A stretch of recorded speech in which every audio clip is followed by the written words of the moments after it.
Having conversations with people are very important when it comes to building relationships with them. At times, with young children, we kind of forget this, and the words we use are often stuck within this small bubble of wanting to teach them what is right and what is wrong. Let's think for a second of the conversations that you've had with older individuals. What were some of the words they used with you? What was their tone of voice? What were the things that they talked to you about?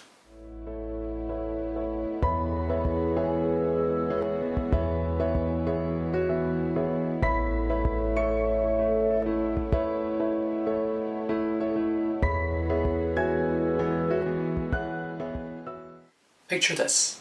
You have a child who is quite curious and quite attentive to what is going on around them. They often walk around the room and open things, check to see what's going on, to see the other individuals in the room. But the ways they check, the ways they engage, are not the best.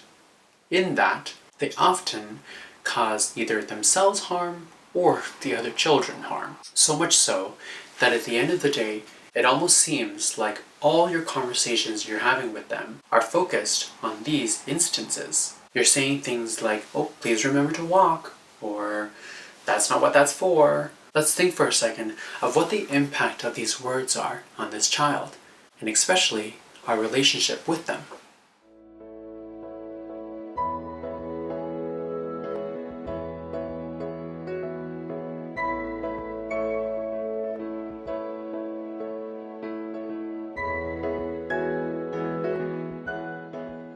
Now, my intention is not to say that teaching children, or rather teaching them from right from wrong specifically, is bad. No.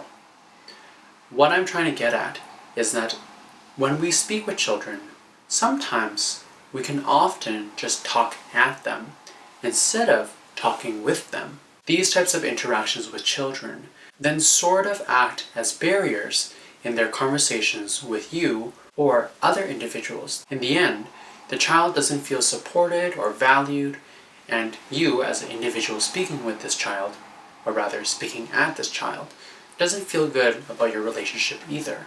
Often, the outcome of these interactions with children end up being swapped as they get older, where the child is the one to talk at us. And we kind of wonder why this is the case. We begin to feel the negative effects of their words towards us. If we take the time to reflect and to see whether we talked with them or talked at them, then we can kind of understand why things have occurred the way they have. It's important to remind ourselves that the words we used and the power that they have are most helpful when they are placed in conversations to help us understand one another, get to know one another, and ultimately speak with one another. When we do this, our relationships can become more connected, more deeply interwoven with one another as we engage with the world around. As we begin to relate closer and closer with one another, then we're able to have a support system, a strong foundation as we go into the world to watch, think, be.